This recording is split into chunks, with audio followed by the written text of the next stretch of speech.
Hey guys, it's Michael from the Grande Bande. I'm here to tell you about a new series we're starting this fall. Part educational, part interview, this series dives into how the performers you've seen on stage and screen got to where they are today. This series is designed particularly for students as they begin to determine their career. If you've ever wondered how our musicians navigated their musical path, this is the series for you. Thanks for watching and enjoy. Hi, I'm Maryne Mossey. I play Baroque cello and viola da gamba with the Grande Bande. So yeah, I actually grew up in a really tiny town in central Minnesota. When I was born, the population was like 360. Oh wow. Now we're up to like 1,000, so it's a great. booming town. But yeah, it was a very small town. And so I went to school actually in St. Cloud, which is a much bigger town. Yep. And I did much of my music things down in Minneapolis. Okay. Yeah, I started with cello, and I started in 3rd grade because the school I went to, I believe everyone took up an instrument in 3rd grade, at least if it was a string instrument. Sure. So, yeah, I was lucky in that school orchestra started pretty early. Yeah. So that's a little bit earlier than normal, isn't it? Don't they usually start in like 4th grade or something for the orchestra? Yeah, 4th or 5th. I think now in St. Cloud, most of the schools are in 5th or 6th grade, actually. Gotcha. Did you play anything else when you first started, or did you just play cello?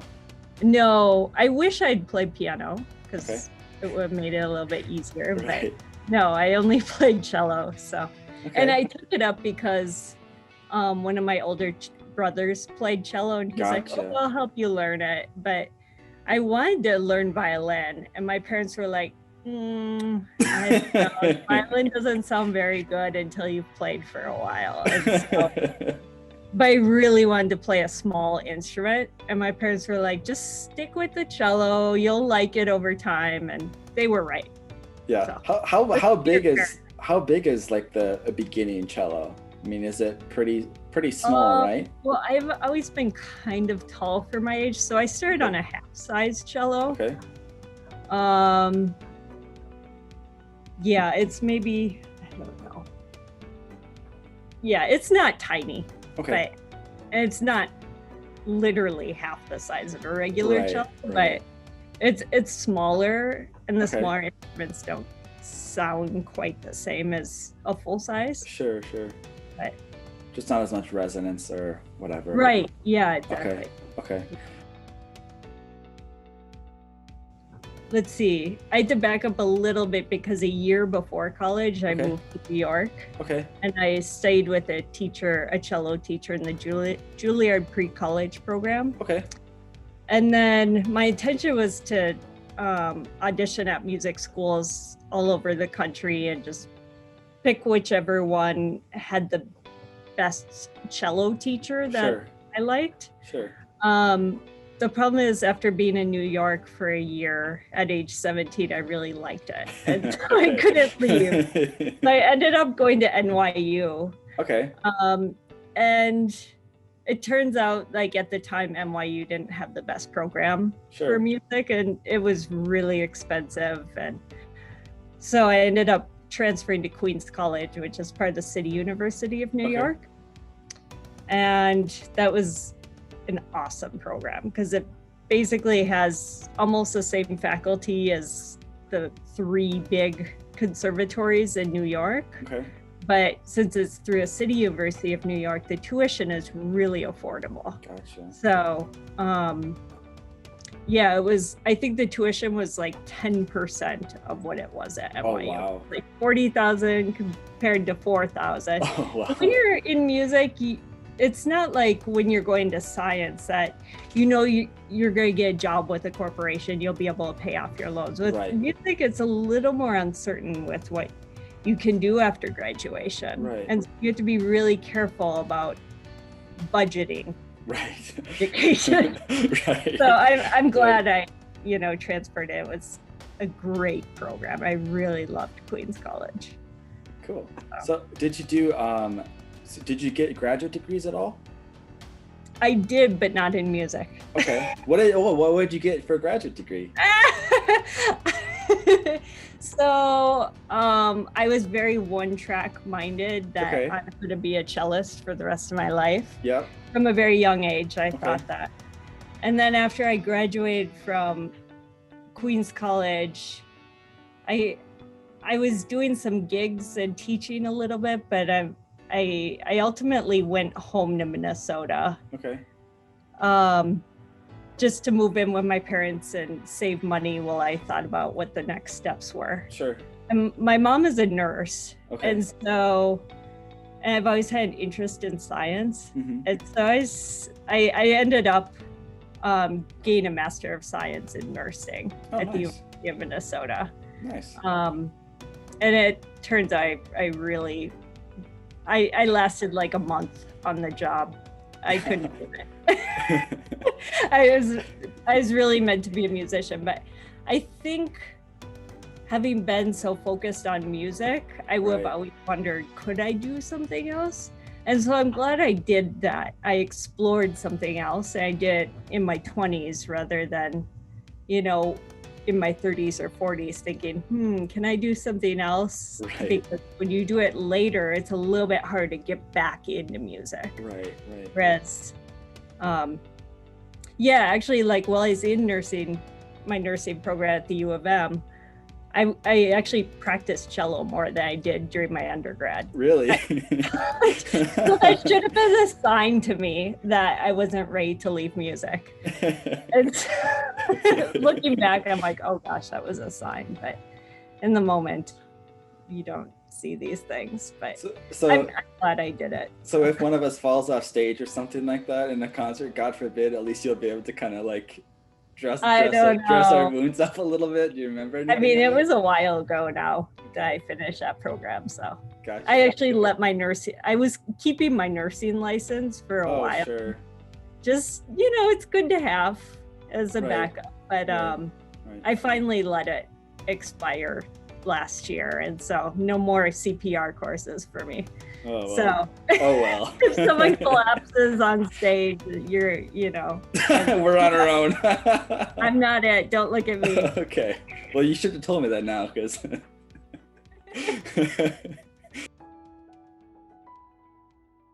So after I finished undergrad, I did some festivals like in the summers during my undergrad. They were mainly like chamber music festivals. Sure. I did a few years in Maine. And after undergrad, the festivals I did were a little bit more specific because I was thinking about going to Baroque music. And so I think 3 summers ago, I went to the International Baroque Institute at Longy. And I kind of went there because they had a lack of cellists, and someone that knew I played viola da gamba told me, hey, can you go here? Phoebe Karai is looking for cellists. I'm like, yeah, I've never really done Baroque cello before. But I played in Baroque ensemble for undergrad, but that was the extent. I've never taken lessons or anything. Sure. And so I ended up doing the Longy summer program, and I really connected really well with Phoebe. And so I started doing more programs with her. She has like a Baroque cello boot camp that's a week long every January. Sure. And it's just really intense Baroque cello workshop. Gotcha. So that's where a majority of my training has come from. And then, let's see, what other programs have I done? I did one in Philadelphia. I can't remember what it was for, but it was for viola da gamba, but I can't remember what school it was through, but that was with Sarah Cunningham, who was the gamba instructor at Juilliard also with Phoebe. So, trying to think if I've done other festivals. Have you taken additional lessons and things as well since you've been out of undergrad? Well, I started viola da gamba actually when I moved home right after I finished my nursing degree. I started viola da gamba because it's kind of another story, but I saw a performance here in Minnesota. I'm like, ooh, I want to learn that instrument. And it seems similar to cello. So I contacted one of the local viola da gamba teachers that we have here in St. Paul. Sure. It's a really rare instrument, so I think we're lucky here to have someone that happens to teach the instrument. Sure, so yeah. I took lessons with Julie Ellard, and she pushed me really hard and just gave me really advanced repertoire right from the beginning. So I took lessons about once a month from her. For maybe a half a year or so. And then that's why I started doing festivals and studying with Sarah Cunningham at festivals. Sure. And then Phoebe with Baroque cello also. Gotcha. Yeah, that's a good question. So during undergrad, it was very common for students to actually start recruiting private students, just because teaching most musicians also teach at least a little bit on the side, and so it was encouraged during undergrad that you start getting that experience. So I had like one or two students throughout undergrad that I was teaching, and then when I moved back to Minnesota, it was really hard because since I didn't go to school here, I didn't have many connections anymore in the music world. So finding students was really difficult for the first few years. So I registered through musica lessons and just these online platforms that pair teachers with students. And so I had about 4 or 5 students from the time I came to Minnesota in 2013 until about a year ago or year and a half ago. And then a year and a half ago, I started teaching for the St. Paul Conservatory of Music. And now I have many, many, many more students, especially since the pandemic. Actually, that's gotten a lot better because many people have more time on their hands now and they want to be productive with this time. And so I especially have a lot of adult students, but I'm up to like 25 students now. Wow. And so I'm staying very, very busy. So and right now, because of the pandemic, we're not performing live. Right. At least not for a live audience. Right. And so like performing has been much less. Like I don't do gigs anymore. For a while I would play weddings.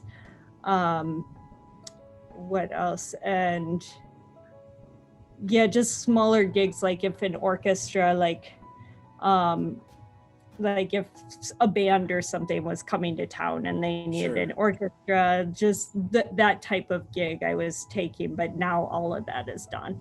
So I'd say 99% of what I'm doing right now is teaching. And I really like it. Like, I wasn't sure because when I was in music school, my goal was to be a performer. Sure. But now the more I'm teaching, that also has been really fulfilling for me. Yeah, I think I thought it would be more of that. Like I thought the more I performed, the more I would just get students. But I think the way people are finding students now is they Google cello teacher near me. And like the first 5 results are for takelessons.com, Musica, and maybe like the St. Paul Conservatory or the local music school. Sure. And so just because of that, that's where the majority of my students have come. I'm not I guess I have gotten a few students through word of mouth from my friend in the orchestra. Like I have a friend who's in the Minnesota Orchestra. When she can't take a student, she sends them to me. Sure. And so some of those students also will know people that are also looking for a cello teacher. So I've gotten a few students that way too. But I think the majority of it right now, especially, is coming from the St. Paul Conservatory. When I was young and growing up, all the way from when I started at age 8 to maybe age 23-ish, I lived as a cellist. Like, that was my identity. Yeah. In school, even everyone knew me as a cello player. I loved cello. I practiced all the time.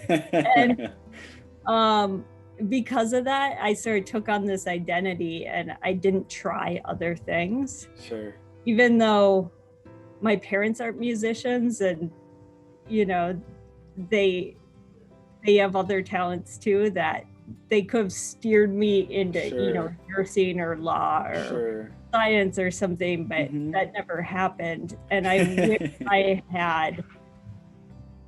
I wish I had done, or at least been told early on that you should explore things other than music, because you can still do music. You can still always practice your instrument, right, of course, and take lessons even during undergrad.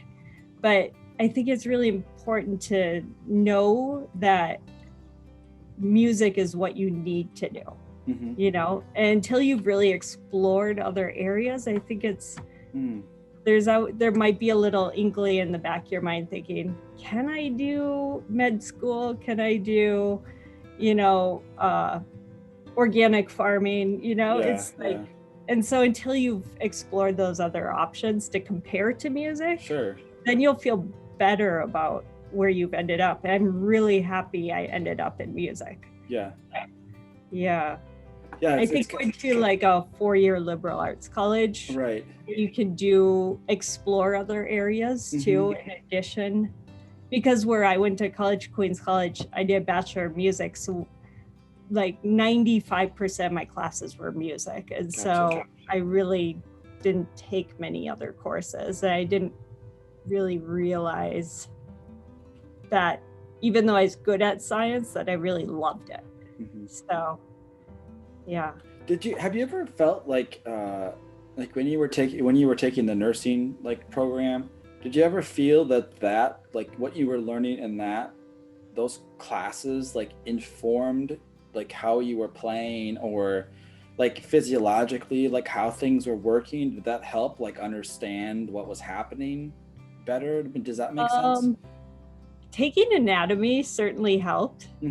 I took anatomy at the U, so we actually worked on cadavers. And so just knowing, like, being able to visualize muscles and tendons, how they're working, I think that was helpful. I think I do have more of an approach to music now that's very wellness oriented. So like, especially when I'm teaching, if a student has any sort of tension, like, I take it very seriously, because when you're playing, if you even have a little bit of tension, if you keep practicing with that, it's going to turn into a problem. Right. So I think it did give me a little bit more of a focus on how the body moves, but I also took Alexander technique lessons. Okay. I started that when I was like 17. When I moved to New York, I studied Alexander technique with a private teacher, and that really also transformed the way I play and kind of move in space, because it's a way of using the natural weight of your body rather than activating every muscle and getting really tight. So oh my gosh. I didn't think about this. I mean, I have 2 really cute dogs. You do? I do. Yeah. What kind of dogs are they? I have Italian Greyhounds, and they're like my children. Why Italian Greyhounds? Why Italian Greyhounds? Yeah. I first got them in New York because I needed a good dog that was an apartment dog. Gotcha. So one that didn't bark and one that could be a couch potato when you want them to be, sure. but also have energy when you want them to have energy. And they're the exact breed for that. And they're just really dumb and cute. They're so dumb. They're just like, they're afraid of inanimate objects. I think they just think everything is alive. So when they like a book that's sitting on the floor that wasn't there before, they're like, oh, how'd that get there? Don't get near it. Stay away. And it's just like, they bring so many little, happinesses to each day. Sure. They make me really happy.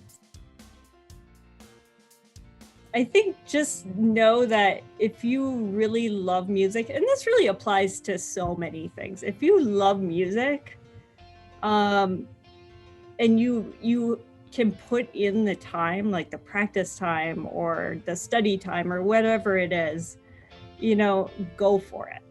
Because I think you have nothing to lose just by trying to, go after what your dream is. So, and then in the end, let's say you don't make your ultimate goal. Let's say it's to play in a professional orchestra. You don't get there, but you might find something else like teaching or something that you're also really passionate about. So I think just to really go after what you're passionate about.